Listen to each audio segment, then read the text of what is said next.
Each and every house has a memory to it. One big idea is all it takes. He's trying to create something new, something better, something different.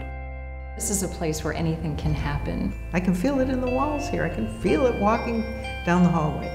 The story of Elkhart begins here at this place, at Havilah Beardsley's house. Since 1972 and the opening of Ruthmere, it's like we started telling the story of Elkhart in the middle. And it's time for us to go back to the beginning. And this is the beginning, here at the Havilah Beardsley House.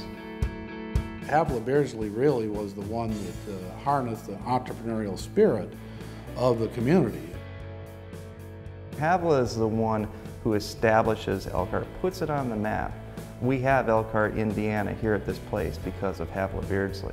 He built the mills along the river and took advantage of the fact we had a river. Funny how generations later, you can see the confluence of major transportation routes hitting Elkhart. Anybody that could be a doctor, that could start a mill, that could also serve as a judge. He was willing to strike out for relatively uncharted territory. And you know, that typifies an Elkhart entrepreneur. We've always been an entrepreneurial town, and we should be proud of that.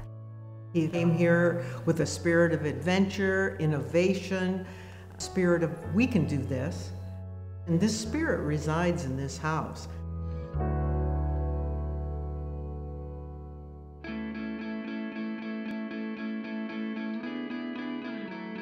On the surface, you would think, well, a house is a house.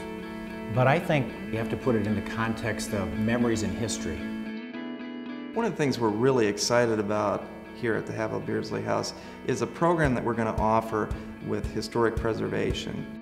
We want to actually be able to show the public the different layers of occupation, the earliest layers from the earliest stencil designs that were on the walls to the peeling back of different layers of wallpaper over time.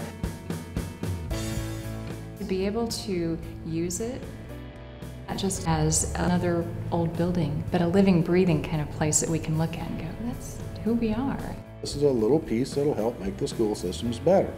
On the outside of the house, we're going to have an urban archaeology program. It's a very different type of experience than they get in a normal museum. They actually get to touch history. Maybe they can begin to ask some of those questions that you'd like to see kids ask. The learning becomes more visceral rather than this is the thing that somebody told me in school today. It becomes something that they will remember. It's an experience that they'll carry with them for the rest of their lives. They're inspired by that, just as we're inspired by monuments all over the United States. If they can leave here asking questions about who they are, then you know we've at least started the road of them feeling as though they're connected. That kind of inspiration is what really changes education, and all kids need it.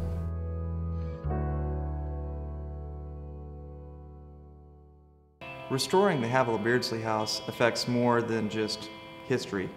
It's also an economic development engine too, because when people see history and it's interpreted well around them, it becomes a cultural experience. It becomes a place where people want to live and bring up their families. It becomes a great place to be. When it's finished, when it's the way everybody wants it to be, it will reflect those generations of people that came here on a chance, that came here and started things and had faith that they could do it. We are blessed to have this opportunity. I wanted to be in on helping with this from the very beginning because I believe strongly in the culture of our community.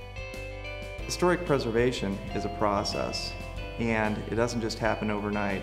There's several things that need to be accomplished in order to make this a finished product for the public. We need to restore interior decorations. We need to provide exhibits inside the house. Things don't happen accidentally. A lot of work has been done, but there's still a lot of work yet to be done, and we need to stay on it because that's when the community is going to benefit. Philanthropy makes everything happen. It's the good spirit of people who share their ideas of giving. If you don't give back to preserve resources or assets like this, I think a community suffers. And I'm just a firm believer that the richness of a community needs to be further manifested by people giving back. I just think it's a wonderful opportunity that we're taking to bring this spirit back into this house. We just want people to join us in sharing this spirit and making this happen. Our story starts. Our story. Our story. Our story starts here.